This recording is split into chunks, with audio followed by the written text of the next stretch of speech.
Hello and welcome back to Children's Reading Cove. This is Chapter 7 of Dragon Masters, Song of the Poison Dragon. Chapter 7, News from the Village. Petra marched off toward the dragon caves. Everyone hurried behind her. They were all sharing ideas about how she could befriend the Hydra.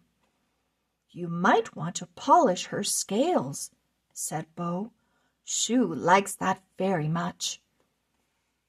"Vulcan likes it when I rub under his chin," said Rory. "You should try that." Anna chimed in. "You could give her a name." "Worm loves apples," said Drake. "Maybe give the Hydra a snack." Petra opened the gate to her dragon's cave.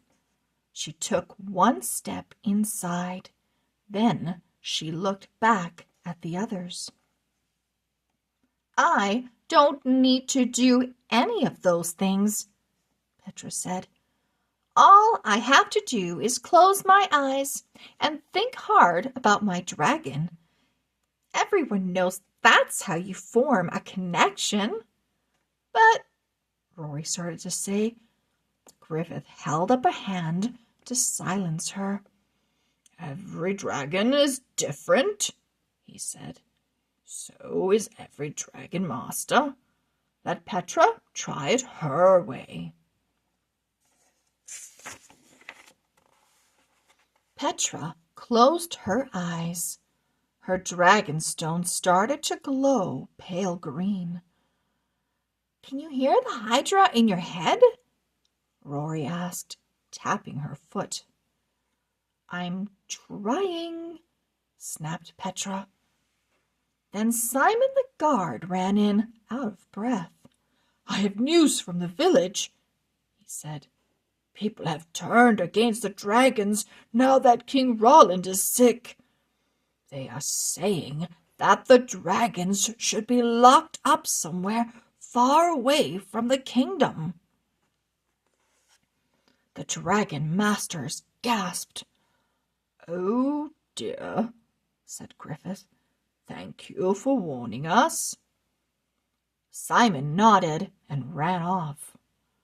Rory balled her hands into fists. "Nobody is taking Vulcan away from me," she cried. "This is awful," said Bo.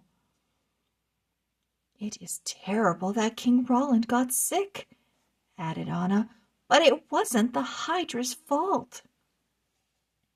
"I can't think in here," Petra blurted out. She pushed past the dragon masters. "Are you just going to let her leave?" Rory asked Griffith. "I cannot force Petra to connect with her dragon," he replied. "I hope she will come back soon. But until then, we must keep looking for a cure. Back to the books, dragon masters. I will go see if the dragonstone can help us." He turned to Drake.